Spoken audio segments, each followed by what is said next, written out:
Eccoci qua ragazzi, salve a tutti, bentornati sul canale e benvenuti in questo nuovo contenuto con le ultime in casa Napoli tra campo e calciomercato. Andremo a vedere le ultime di formazione per quanto riguarda il match di stasera contro il Celta Vigo e Gabriel Jesus potrebbe diventare un nuovo calciatore del Napoli. La trattativa Lukaku-Fenerbahce è in corso e sembra andare per il verso giusto, ma facciamo il punto della situazione insieme e come sempre le solite cosine. Fatemi sapere cosa ne pensate qui sotto nei commenti. Se vi piace il video un bel like e iscrivetevi al canale attivando la campanellina, così restate aggiornati in maniera cronologica. Da dove partiamo? Partiamo da questa situazione Gabriel Jesus e Lukaku e poi ci soffermiamo sul match di stasera e la probabile formazione. Il Napoli pensa in grande per l'attacco e ha messo nel mirino Gabriel Jesus, il 29enne brasiliano dell'Arsenal, rappresenta al momento uno degli obiettivi concreti della dirigenza azzurra, che punta a un nuovo colpo ad effetto dalla Premier League per le operazioni già realizzate in passato. Il profilo del giocatore convince per diversi motivi. Jesus unisce qualità tecniche elevatissime, esperienza internazionale di alto livello e una duttilità tattica preziosa. Ci arriviamo alle caratteristiche tecniche del calciatore, andiamo a vedere anche la cronologia infortuni, che non è sicuramente confortante, ma facciamo il punto anche lì. Una soluzione flessibile che darebbe al tecnico ulteriori opzioni in fase offensiva. Dal lato del calciatore arriva un primo feedback positivo: l'Italia piace molto a Jesus e lo stesso Napoli non è indifferente. La possibilità di disputare la Champions League rappresenta già un fattore importante nel ragionamento del brasiliano. La gente è a Castel di Sangro, è un elemento che potrebbe facilitare la trattativa e il recente cambio di procura. Jesus è passato alla scuderia di Giovanni Branchini, che è lo stesso agente di Massimiliano Allegri. Branchini dall'altro ieri sera era presente a Castel di Sangro, un segnale che non è passato inosservato negli ambienti azzurri. I primi contatti sono già stati avviati. Ricordiamo che c'era anche l'agente per Anghissà per il rinnovo che si farà, così Anghissà lo allunghiamo di un altro annetto e quindi non hai quell'incombenza a gennaio, si può accordare con chiunque, finisce sul mercato e quant'altro. Servono prima delle cessioni. Per quanto riguarda ovviamente Gabriel Jesus, esiste una condizione necessaria: la cessione di Lukaku, e non solo, bisogna piazzare anche uno tra Lucca e Noah Lang per poi fare il colpo in attacco. Per quanto riguarda la situazione Lukaku e il Fenerbahce, ci dicono che il calciatore ha aperto alla cessione, quindi ha accettato la Turchia. Sapevamo che comunque storceva un tantino il naso, ma magari dal punto di vista economico, per l'ingaggio e le richieste del calciatore si sono accordati, e il Napoli che poi deve fare il prezzo e si deve accordare con la società. Il mercato prosegue senza sosta. Il futuro di Romelu Lukaku, il bomber belga, sarebbe infatti in trattativa con il Fenerbahce e le negoziazioni tra le parti sono in corso e potrebbero segnare una svolta significativa nella carriera dell'attaccante. Ce lo dice ovviamente anche Fabrizio Romano. Venerato ci parla di una pista molto ma molto calda verso una svolta il futuro di Lukaku. Anche l'entourage conferma in via ufficiosa l'offerta turca del Fenerbahce. Pista molto calda. Romelu era freddo verso l'ipotesi turca, ma il 9 luglio ci fu una mezza apertura con il club di Istanbul, se si fossero verificate determinate condizioni. A luglio sperava in un futuro diverso, la Premier o il ritorno in Belgio, ma un mese dopo aveva valutato tutti i pro e i contro.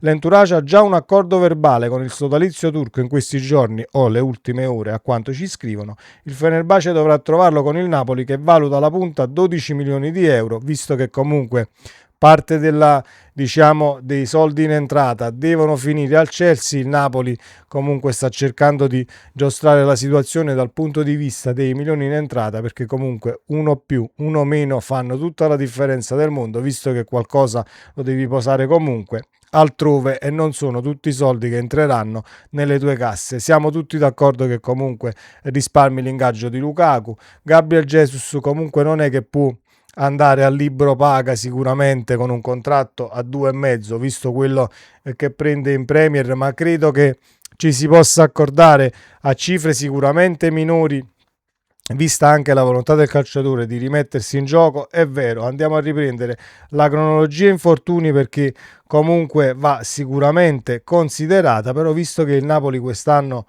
sta sondando calciatori che comunque dal punto di vista dell'integrità fisica non è che sono dei grandissimi diciamo cyborg da questo punto di vista, allora noi lo andiamo solo a prendere a titolo informativo per, diciamo, dare una notizia a 360 gradi. Infortunio al ginocchio 14 gennaio 2025, 2024 infortunio all'inguine, 2024 infortunato, infortunio al ginocchio nel 2024, e sappiamo che da gennaio 2024 fino alla fine dell'anno 24-25 la stagione comunque è stato, diciamo, fuori quasi tutto l'anno, anche se nell'ultimo periodo comunque è tornato in campo e ha dato sprazzi di un Gabriel Jesus Prime dal punto di vista delle caratteristiche. È sempre stato condizionato da queste situazioni al ginocchio, partiamo anche dal 2018 dove ebbe un problema al ginocchio. Dal punto di vista fisico non è questo fulmine da guerra, e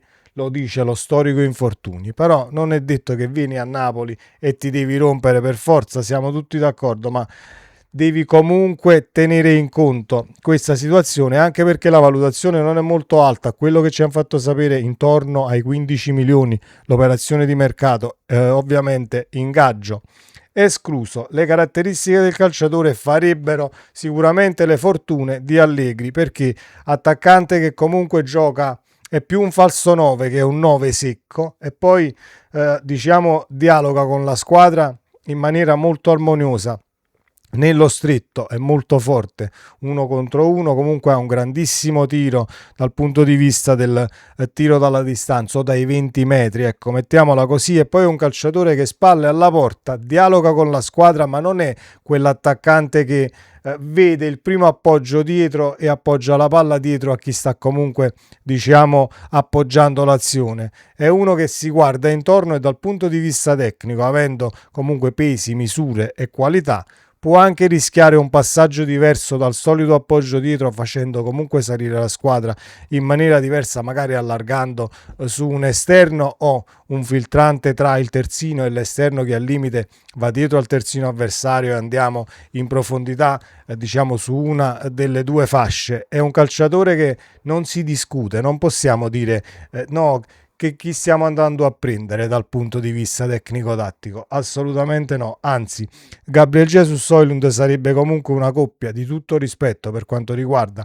i due attaccanti per affrontare la stagione. Resta sicuramente questa incognita dal punto di vista fisico, che però il Napoli avrà sicuramente considerato e considererà poi, diciamo, nella trattativa. Deve comunque passare le visite mediche e mi auguro che, anzi sappiamo per certo, non mi auguro, che comunque in Italia dal punto di vista dell'integrità siamo molto più fiscali che in altre nazioni, quindi nel caso poi passa le visite mediche ci mettiamo un tantino più tranquilli, sapendo per certo che però non puoi sicuramente, diciamo, guardare in avanti dal punto di vista muscolare, e hai il 100% di sicurezza che poi si faccia tutta la stagione indenne. Arriverà qualcosina, arriverà qualche affaticamento, benissimo, nella normalità delle cose. Dalla nostra abbiamo sicuramente una gestione della squadra e degli allenamenti totalmente diversa a quella che era l'anno scorso. Quindi l'anno scorso, portando un calciatore che fisicamente era già a pezzi, rischiavi di romperlo definitivamente e del tutto, visti gli allenamenti, l'intensità e come si gestiva poi la stagione. Quest'anno è una cosa diversa dal punto di vista del gestire i calciatori a livello muscolare affaticati, o tenerli in panchina una partita. Non ci sarà alcun problema, perché le indicazioni che arriveranno dallo staff medico, che poi finiranno sulla scrivania di Allegri per quanto riguarda lo stilare una formazione in una determinata partita, verranno assolutamente considerate, cosa che non è successa del tutto l'anno scorso. Detto questo, le ultime di formazione per quanto riguarda stasera, perché ci sono prove di formazione ufficiale, visti i rientri diciamo degli affaticati. Rispetto all'ultimo test sono recuperati Rafa Marin e Scott McTominay, anche se lo scozzese lamenta ancora un fastidio alla caviglia, c'è una vescica che gli dà fastidio, abbiamo letto ieri in allenamento. Ieri a campo intero Allegri ha riproposto il solito 4-3-3, il possibile 11 Potrebbe essere questo: Meret favorito su Milinkovic tra i pali, in difesa Di Lorenzo a destra, Rachmani, Rafa Marin e Olivera provato al posto di Spinazzola in allenamento, che potrebbe rientrare a gare in corso, ma è una probabile formazione per di più di un amichevole ad agosto, quindi può darsi pure che io vi dico Olivera stamattina, stasera vediamo Spinazzola titolare, perché comunque le rotazioni avverranno comunque tutte, diciamo, durante la partita. A centrocampo il terzetto formato da Lobotka, McTominay e Anghissà, quindi il centrocampo che dovrebbe essere il centrocampo titolare alla prima di campionato, almeno se sposiamo questo sistema di gioco anche in partenza Serie A. Quindi Meret, Di Lorenzo, Rachmani, Rafa Marin, Olivera, Anghissà, Lobotka, McTominay, Politano, Højlund e Alisson Santos, il tridente davanti. Il Celta Vigo dovrebbe schierare questa formazione: Radu tra i pali, Rodriguez, Starfelt, Alonso, Gonzalez, Hugo Febas, Alvaro, Iago Aspas, Svedberg, Jutgla, allenatore ovviamente Giraldez.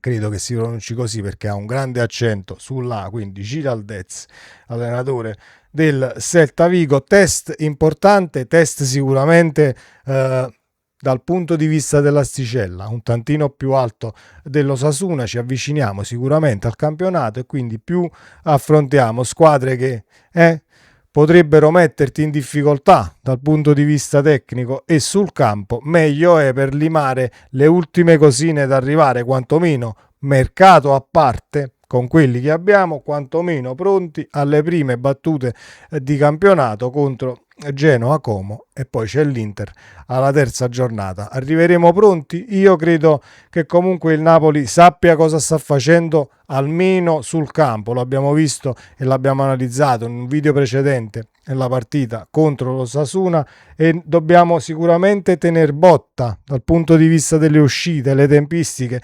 Arriveranno anche i colpi in entrata, ma Allegri, per quello che ha a disposizione, comunque sta lavorando, almeno la mia personale opinione, sta lavorando molto bene. Vedremo stasera cosa ne uscirà dal match ovviamente contro il Celta Vigo, che poi ne parleremo sul canale a seguire. Fatemi sapere cosa ne pensate qui sotto nei commenti, ci vediamo nel prossimo contenuto, ciao.